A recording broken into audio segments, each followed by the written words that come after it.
Et salut à tous, c'est Axel et aujourd'hui je vais tester pour vous un produit un peu particulier. C'est le Oukitel K10000. C'est un smartphone, en fait si vous voulez, je l'avais vu je crois au CES ou au MWC l'année dernière il me semble. Et quand je l'ai découvert, j'avais été intrigué, je m'étais dit j'aimerais bien le tester. Je sais pas si j'avais fait une vidéo dessus, j'ai un petit doute quand même. Mais il me semble l'avoir vu et de m'être dit, celui-là j'aimerais bien le recevoir. On m'a contacté, on m'a dit est-ce que tu veux le recevoir pour le tester? J'ai dit oui. Et donc voici mon avis sur le produit, je l'ai testé ces 2-3 dernières semaines. Ça va être un test un peu différent, je vais essayer de le faire très rapidement parce que c'est un produit un peu particulier on va dire. On va commencer par la boîte du terminal qui est plutôt une belle boîte. Hein. Pas grand chose à dire d'ailleurs, c'est juste une boîte mais elle est quand même stylée on va dire. Alors, dans cette boîte, vous avez quand même, je tiens à le mentionner parce que normalement les déballages on fait pas trop, et bien sûr vous avez le smartphone, hein, ça va de soi. Là normalement vous aviez, je crois que je les ai enlevés de la boîte, je sais pas ce que j'en ai fait, donc vous aviez des écouteurs standards et un câble USB, micro USB. Là vous aviez bien entendu un chargeur, un bloc chargeur comme ça. Il y a un petit adaptateur, enfin le petit outil pour accéder au tiroir, vous voyez, et je vais vous montrer ça bien sûr après. Et ça, c'est plutôt cool. Vous aviez une protection pour le terminal qui est plutôt propre. C'est en plastique dur, hein, c'est pas si flexible que ça. Et ici, vous avez également une protection pour l'écran. Voilà. Donc ça, c'est pas mal. C'est bon, après, il y a un peu de lecture, mais globalement, dans la boîte, vous avez pas mal de contenu, donc ça, c'est plutôt cool. Au niveau des specs de l'appareil, on a un écran de 5.5 pouces. C'est uniquement du 720p, donc on a une densité de pixels de 267 ppi. On en parlera un peu plus tard, voir est-ce que c'est problématique ou pas. Il tourne sur Android 5.1. Appareil photo de 8 mégapixels à l'arrière, de je ne sais plus combien de mégapixels à l'avant. À la limite, c'est pas trop grave. 16 Go de stockage, 2 Go de RAM, possibilité alors de mettre, en fait ici vous pouvez mettre une micro SD ou vous pouvez éventuellement mettre 2 SIM, c'est au choix, c'est soit 2 SIM ou une micro SD, j'ai testé ça marche.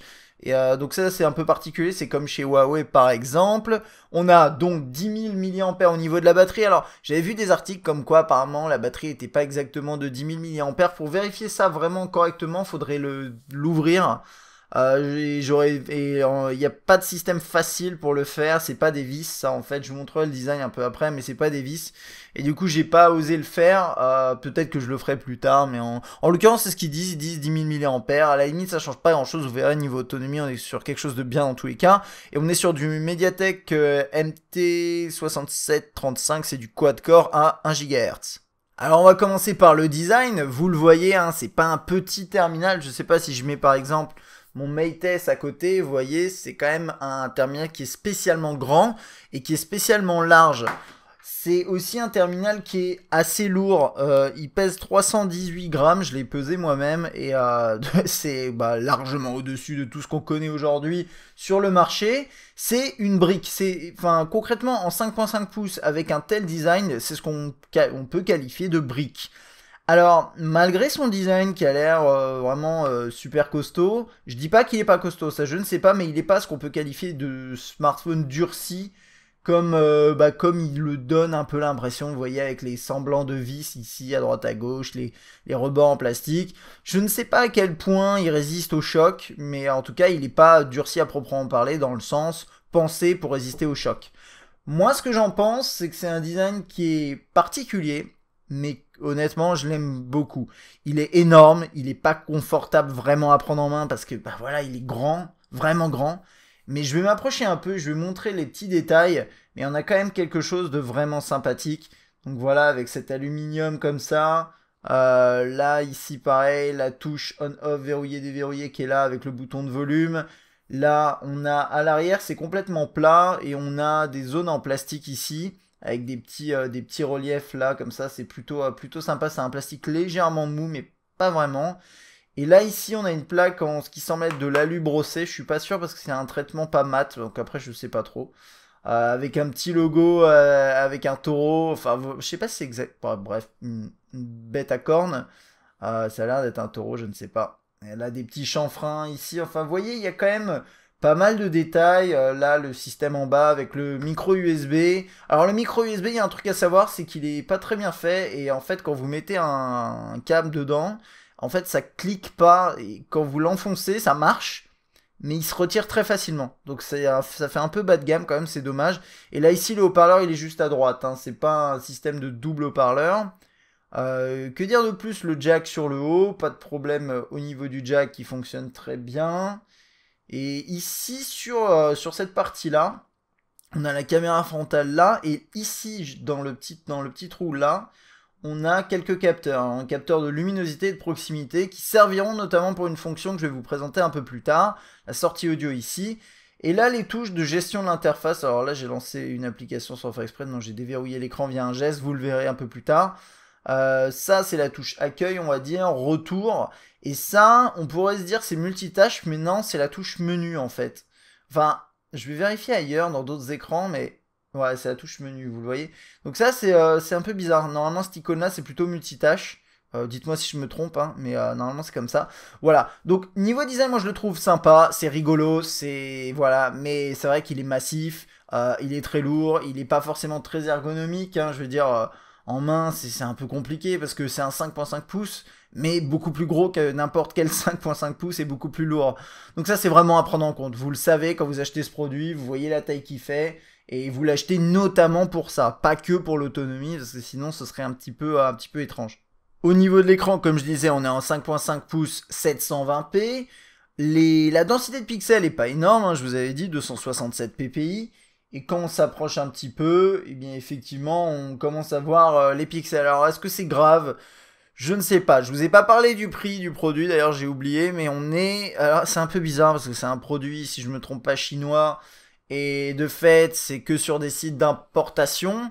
Il y a des boutiques qui le vendent, mais concrètement, aujourd'hui, j'ai regardé sur différents sites et je l'ai entre 150 et plus de 200 euros. Donc je ne sais pas à quel prix exactement il est proposé. Si vous trouvez un site sympa et qui est safe et qui est à 150 euros, vous êtes bien. Mais après, je peux pas vous dire exactement à quel prix il est proposé, mais c'est pas très très cher par rapport à... J'allais dire par rapport à ce que c'est. Bon, vous verrez après à la fin du test, je vous dirai un peu tout ce que j'en pense. Mais c'est vrai que c'est pas très cher à la base, 150 euros, c'est pas grand chose si vous arrivez à le trouver à ce tarif-là. Au niveau de tout le reste, honnêtement, c'est pas un écran qui est dégueu. C'est-à-dire que les angles de vue sont corrects, la finesse est pas incroyable, mais après, c'est plus une histoire de noir. Alors, on a des noirs qui sont un petit peu gris quand même, mais quand je dis un peu, c'est plutôt pas mal.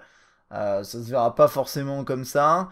Les couleurs sont un peu pâles, je trouvais, mais c'est pas non plus dramatique. C'est relativement bien calibré, mais plutôt du côté pâle, on va dire. Voilà. Mais ça m'a pas gêné spécialement. C'est un écran qui est loin d'être mauvais en tant que tel. Alors il est loin d'être mauvais, mais il y a quand même un truc que j'ai remarqué quand on l'utilise. C'est très bizarre, mais là, je vais essayer de regarder. Je le vois pas, ce bug. En fait, il y a un bug avec l'écran. Concrètement, je peux pas vous expliquer comment ça se passe, mais quand je lance Play Music, vous allez voir, le truc hallucinant, je sais pas comment je suis tombé dessus, mais je lance de la musique, ok? Je lis de la musique pendant quelques temps, et, et après, je reviens sur la home, et on va voir si ça le fait ou pas. Je sais pas si c'est lié à la musique ou quoi, c'est trop... Je peux pas vous expliquer ça. Et je vais regarder si ça le fait, ça se voit mieux à l'œil nu. Non, là ça le fait pas. Alors c'est dommage, j'aimerais bien vous le montrer parce que quand il y a des bugs comme ça que je vois qui sont très atypiques, j'aimerais pouvoir vous les montrer en vidéo pour pas avoir l'air d'un con. Mais peut-être c'est le haut-parleur. Alors attendez, on va faire un test.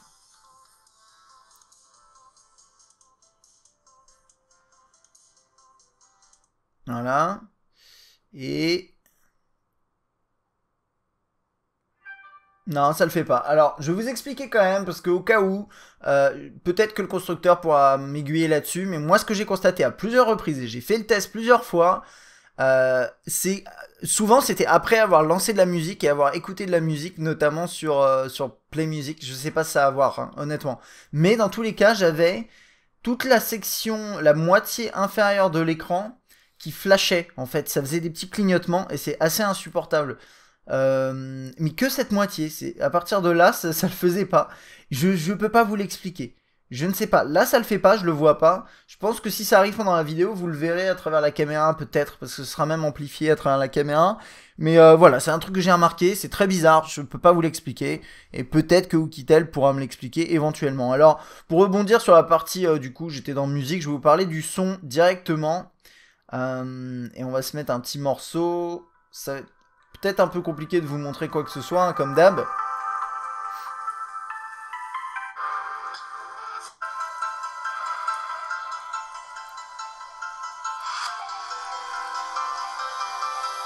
Alors le haut-parleur, comme je vous disais, il est en dessous.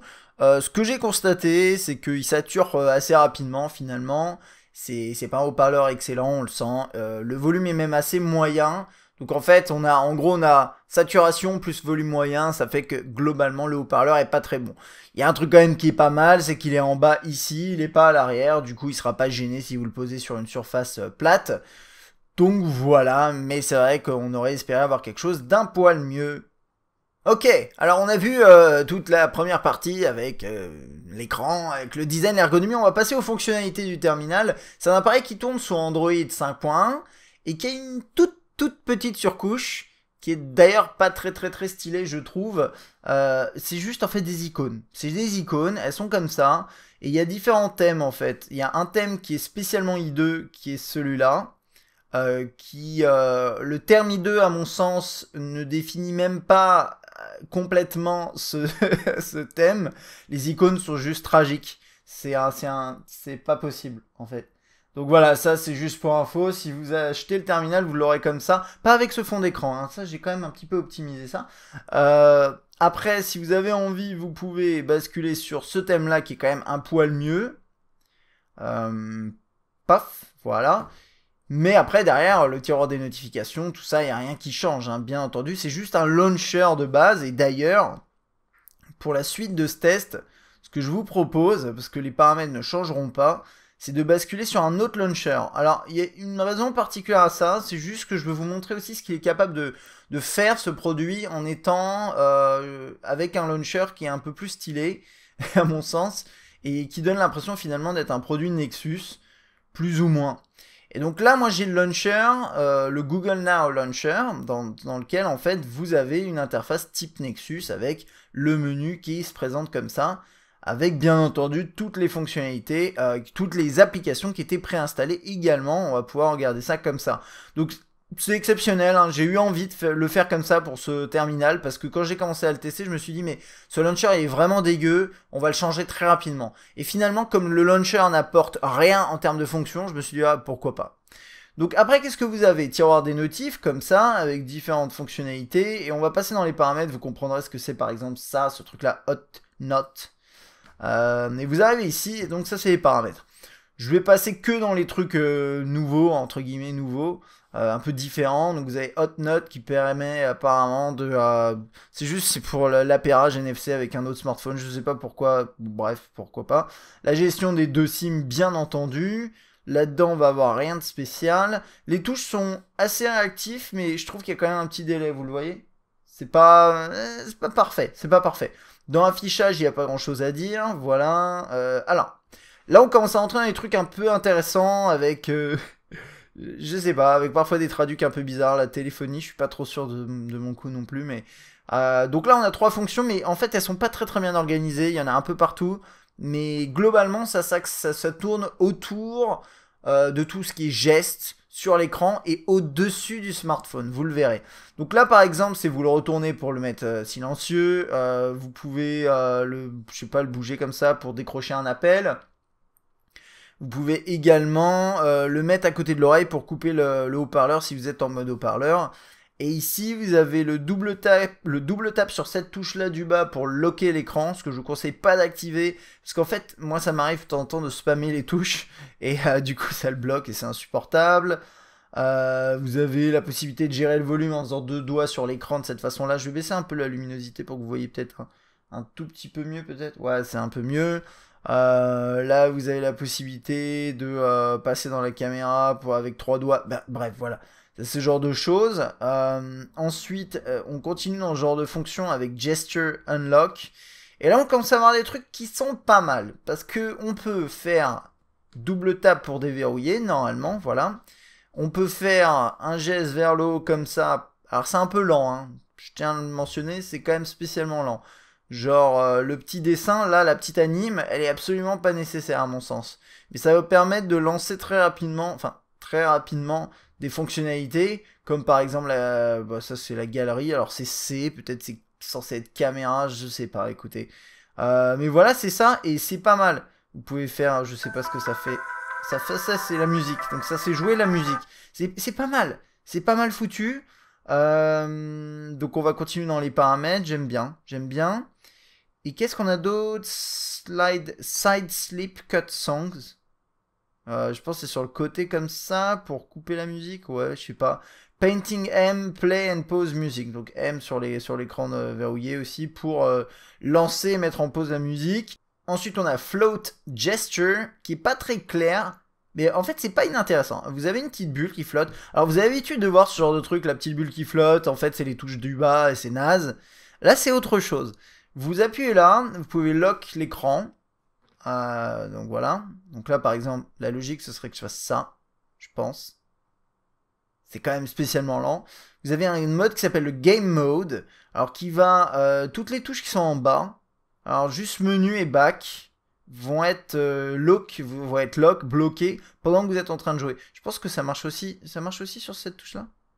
Non, c'est juste ces deux touches-là. Voilà. Je sais pas pourquoi j'ai ces deux-là, mais pourquoi pas. Et ensuite, vous avez Read Mode, où là, votre écran va toujours être allumé. C'est parce que vous êtes en train de lire. Ça évite, par exemple, au lieu de détecter vos yeux, et ben, vous allez le laisser allumer en permanence. Et ensuite, ça, c'est plutôt cool, c'est la musique flottante. Là, je viens de faire ça, c'est pas ce que je voulais faire. Mais en gros, ouais, vous avez la musique flottante. Super, voilà, vous pouvez jouer de la musique comme ça. Et ça, c'est pas mal. C'est pas mal, c'est en surimpression du reste, de cette façon-là. C'est le seul élément sur le terminal qui est comme ça, qui est en multitâche un peu avancée, on va dire. Donc voilà, après, il y a un truc que j'ai pas trop compris, je vais être honnête avec vous, c'est ça. J'ai pas compris ce que c'est dans Float Gesture Handwriter Settings. Et j'ai pas compris. J'ai pas compris ce que c'est, il n'y a pas de manuel avec. Donc par exemple, si je veux dire Chrome, je peux faire un dessin. Ah ouais, bon, on va faire un seul dessin, on va faire ça, voilà.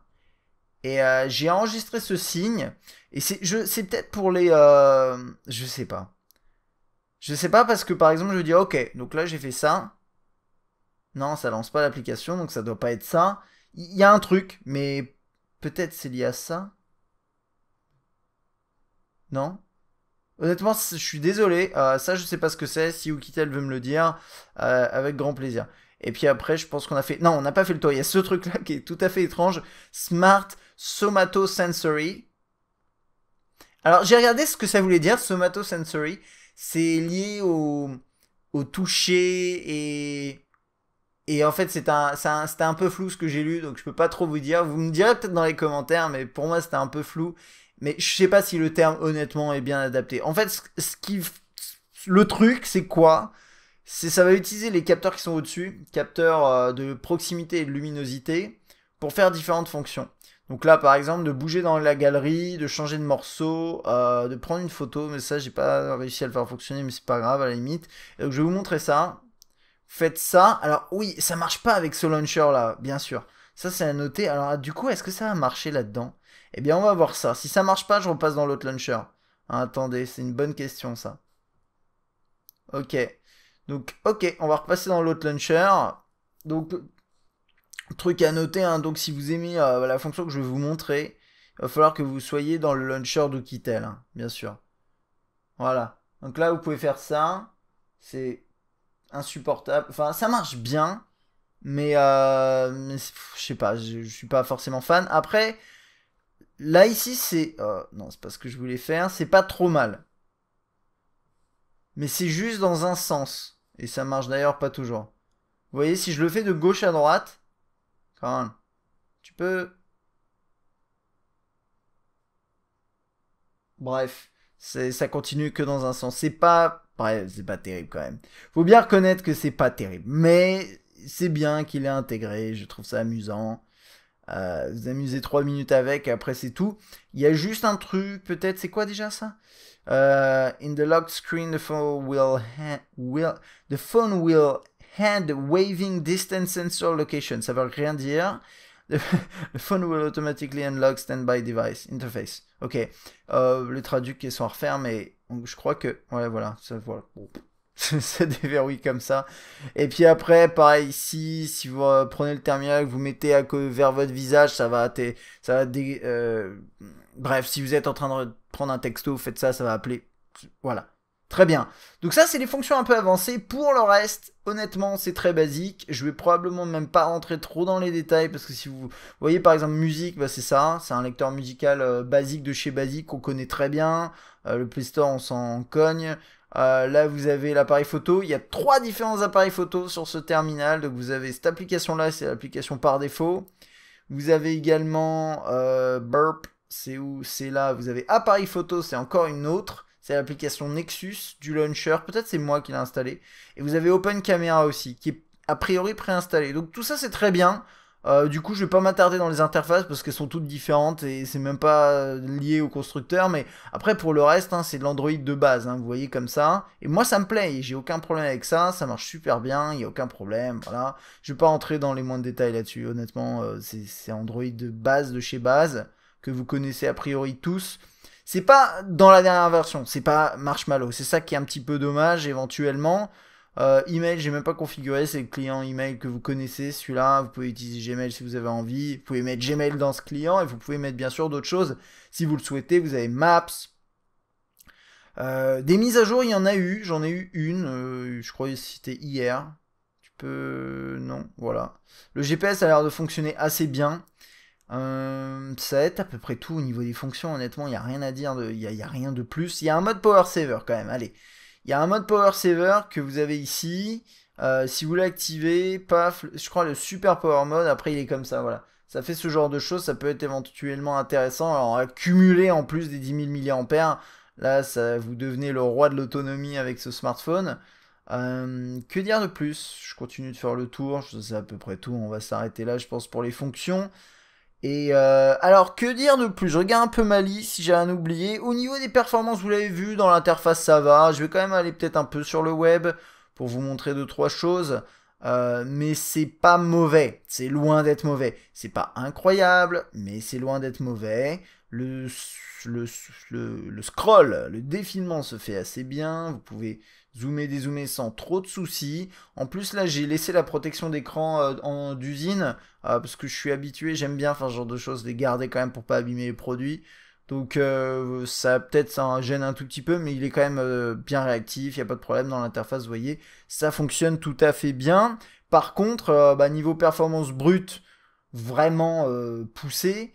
Là, on va avoir du 24 000 sur Antutu et surtout, parce qu'à la limite, les benchmarks, on s'en tamponne un peu éventuellement. C'est plus en jeu. Alors, je sais que vous allez râler. Oui, pourquoi Asphalt? Toujours Asphalt. En fait, Asphalt 8, il y a un truc, c'est que je connais bien le jeu. Et du coup, je suis très habitué. C'est pas que j'aime bien le jeu. Je trouve que ça a rien de très intéressant. Mais c'est juste que c'est un jeu gratuit en 3D qui est facile à trouver et qui s'installe relativement rapidement, même s'il y a un gros téléchargement à faire. Et en fait, je suis habitué à le tester avec des smartphones et ça fait que du coup, je sais, en fonction du feeling que j'ai quand je joue, si c'est bien ou pas bien. Et donc là, par exemple, j'ai réclamé ça. Mais c'est vrai que je devrais me trouver un autre jeu qui soit un peu plus rapide à lancer, et qui ait moins de pub et qui soit moins crade dans l'interface, quoi. Parce que c'est vraiment une bouse, hein, je vais pas dire, mais c'est la pire des inventions. Qu'est-ce qui se passe ici? Oui. Est-ce que je peux jouer? Putain, mais ils sont sérieux. Qu'est-ce qui se passe? Ah oui, voilà. Excusez-moi, c'est moi qui suis un peu con. Donc voilà, paf. Je vais vous montrer ça rapidement. Je vous laisse le chargement, comme ça vous verrez un peu la longueur de chargement, si vous connaissez le jeu sur votre smartphone actuel, comme ça vous pourrez voir. Et vous verrez que bah, je trouve pas ça incroyable. L'expérience est loin d'être, je dirais loin d'être bonne même. Elle est pas très bonne. Elle est même assez mauvaise. Et ça n'empêche pas de jouer. Mais c'est quand même pas ouf. Alors voilà, après c'est un petit quad-core, c'est un quad-core, c'est ça? Je sais plus, je me rappelle plus. Quad-core 1 GHz, de chez Mediatek. C'est pas la fête du slip non plus au niveau des perfs et des équipements. Mais c'est vrai que sur un jeu comme celui-là, bah, vous le voyez peut-être un peu à la caméra, mais j'aimerais bien savoir combien on a de FPS, ce serait intéressant. Mais c'est loin d'être optimal. Loin d'être optimal. Le jeu est pas moche, mais c'est pas très agréable en fait d'y jouer. De jouer à un jeu comme ça, en plus qui demande un peu d'être réactif parce que bah, ça se manipule avec l'accéléromètre. Franchement, c'est pas fou quoi. C'est pas fou, ça m'emballe pas des masses. Donc voilà, niveau perf, vous savez à quoi vous en tenir. Pour ce smartphone, alors, niveau autonomie, bon, le plus important finalement sur ce terminal, j'ai fait différents tests. Je l'ai utilisé un peu au quotidien également. Et concrètement, vous arriverez à avoir une semaine d'autonomie en utilisation classique. Ce qui est quelque chose qu'on voit nulle part, tout simplement. Mais après, faut pas oublier que vous avez une brique dans la main aussi, donc ça se paye, hein, cette autonomie. Donc 10 000 mAh ou je sais pas combien de centaines de milliers, de milliers de milliampères vous avez, normalement 10 000, bah ça vous garantit quand même une semaine d'autonomie. Et ça, c'est chambé. À côté de ça, moi ce que j'ai constaté, c'est que en jeu, par exemple du asphalte ou ce genre de choses, vous perdrez vraiment pas grand chose. C'est à peu près 6% du total hein, de l'autonomie euh, en, euh, en quoi 6%, ouais, 6% d'autonomie perdue en environ 1 heure de jeu en 3D. Et ça, c'est assez exceptionnel. Mais c'est normal parce que la batterie est énorme, donc c'est un pourcentage du total. Donc c'est logique. Mais c'est bien, c'est génial.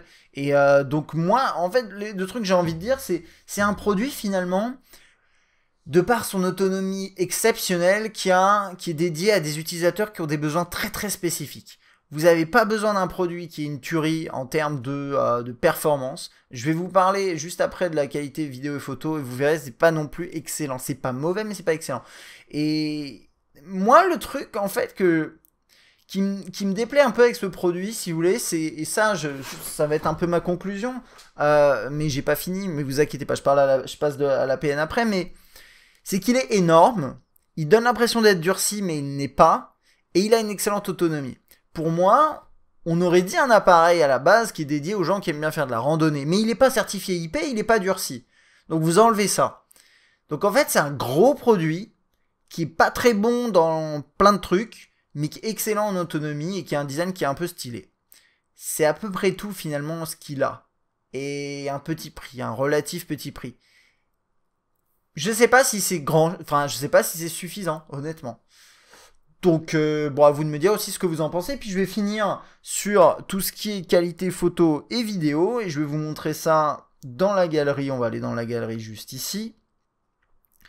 C'est loin d'être mauvais, mais c'est loin d'être excellent également. Je vous mettrai les échantillons sur doublet38.fr. Pour ceux qui savent pas, on a changé de nom et il y a plein d'autres choses. Je vous invite à regarder la vidéo. Bref, vous l'avez sûrement vu. Donc au niveau des couleurs, moi ce que j'ai constaté, c'est que c'était pas si mal. Alors, j'ai pas des photos très intéressantes. Attendez. Où est-ce que j'ai mis mes photos, mes récentes photos? Ah, elles sont pas là. Ok. Je sais pas, j'ai perdu toutes les dernières photos. Alors, elles sont sur mon PC. C'est pas dramatique. Écoutez, je vais vous donner mon avis. Vous irez voir sur le site, ok? parce que là, je les ai plus, mais c'est trop bizarre. Je sais pas, j'ai dû les couper, coller comme un noob. Alors, en gros, pour résumer, moi, ce que j'ai constaté, c'est les couleurs sont globalement bonnes. Parfois vous avez quand même un peu trop de contraste, donc vous avez des noirs très très noirs et vous perdez des détails, et à l'inverse de l'autre côté, quand il y a trop de lumière, et ben, ça fait des trucs qui sont brûlés, etc. C'est pas terrible, donc ça c'est à noter. Le focus se fait de manière lente, c'est un appareil qui est lent, et quand vous prenez les photos c'est lent, voilà. Et ça c'est à noter, ça peut être chiant. Qu'est-ce qu'il y a d'autre? Il y a un système de tracking qui est intégré dans la PN de base. Quand vous restez appuyé, en fait ça peut faire un tracking de par exemple une cible. Ça c'est pas mal, c'est rigolo, enfin ça marche assez bien. La balance des blancs parfois est un peu off, mais bon c'est pas forcément dramatique tout le temps. Que dire en plus, de nuit c'est bruité, le focus est plus dur. Alors en vidéo, le son est pas mauvais. La qualité de base, les couleurs sont ok. Ça filme uniquement en 720p, ça c'est à noter, c'est peut-être un peu dommage d'ailleurs. De nuit, quand ça manque de lumière, c'est trouble, et pareil, me focus a beaucoup de mal. et l'image est un peu saccadée, etc. C'est pas terrible. Il y a un truc à noter quand même par rapport à la vidéo, c'est que quand vous filmez, en fait, je peux essayer de vous montrer ça par contre et de vous le faire écouter, ça va être peut-être un peu compliqué.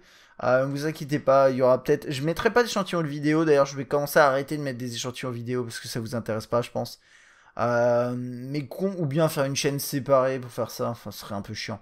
Mais bref, donc concrètement quand vous filmez ou que vous photographiez, quand il refait le focus, parfois il y a un petit clic qui va être audible, mais clairement audible, hein. Je veux dire, il y a des produits où on l'entend bien, là on l'entend très très bien. Je vais essayer de vous le faire écouter. Alors là ça l'a fait, c'est très subtil, hein. Je pense que vous l'avez entendu, j'essaierai de vous augmenter le son, j'essaierai de vous faire augmenter le son au montage, je vais sûrement oublier, donc, mais ça fait un petit clic. Et en fait, le petit clic, j'ai écouté, en vidéo, on l'entend. Et ça, pour moi, c'est un problème. C'est tout simplement un problème. En gros, vous filmez, quand ça change le focus, ça fait clic, et vous l'entendez dans la vidéo. Donc ça, c'est chiant. Voilà, ce sera à peu près tout hein, pour ce petit... et quand je dis petit, je veux dire énorme, Oukitel K10000. Alors, pour résumer, ça va être très simple. C'est un produit qui est bien pour quoi qui est bien pour son design, moi que je trouve joli, c'est rigolo, il est sympa, voilà. C'est pas pour tout le monde clairement, mais qui est surtout excellent pour son autonomie. Bien sûr, c'est le point fort de ce produit, vous l'avez compris. Son design est sympa également, mais c'est surtout l'autonomie. L'écran est pas mauvais, l'interface ça va, les perfs dans l'interface ça marche bien, il fait le boulot. L'appareil photo de jour, c'est pas dégueu, c'est pas parfait, mais c'est pas dégueu. Mais après pour le reste, c'est un produit qui est loin d'être ergonomique.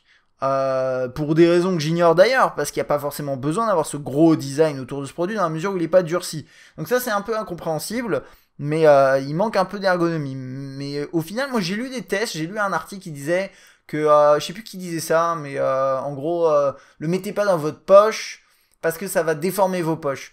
Je pense que c'est des conneries, c'est même pas je pense, je l'ai testé, je l'ai mis dans mes poches et honnêtement ça va. Oui il est énorme, oui c'est galère, mais vous n'allez pas en crever, ça va. Vous n'avez pas besoin d'un sac spécifique pour ce produit, honnêtement ça faut pas déconner non plus. Donc voilà, les performances sont pas très bonnes, l'appareil photo globalement à part de jour est pas excellent, donc ça c'est quand même important. Et puis que dire de plus, l'interface qui est un peu brute, le thème de base qui est pas terrible, c'est pas forcément des points négatifs mais c'est à noter. Donc voilà, je pense que j'aurais fait le tour. Concrètement, c'est ce que je disais au début, c'est pas un produit inintéressant, mais c'est pour des gens qui ont des besoins vraiment spécifiques. Vous n'avez pas besoin d'un smartphone performant, vous n'avez pas besoin d'un smartphone compact, vous avez envie d'un smartphone qui dure longtemps, mais attention, pour ceux et celles qui aiment bien genre faire de la rando, c'est pas un smartphone spécifique pour ça, c'est pas un smartphone spécifique pour l'extérieur. Il n'est pas durci, il a un design qui est stylé, mais il n'est pas certifié IP, il n'est pas durci, vous le faites tomber, il va exploser. Peut-être qu'il sera un peu protégé par cette coque autour, mais pas plus que ça. Donc voilà, ce sera tout pour mon petit test de ce Oukitel K10000, j'espère qu'il vous aura plu. Si c'est le cas, n'hésitez pas à laisser un petit commentaire, à mettre un like, à vous abonner, à manger des champignons, et puis moi je vous dis à très bientôt pour d'autres tests et puis plein d'autres choses. Allez, salut!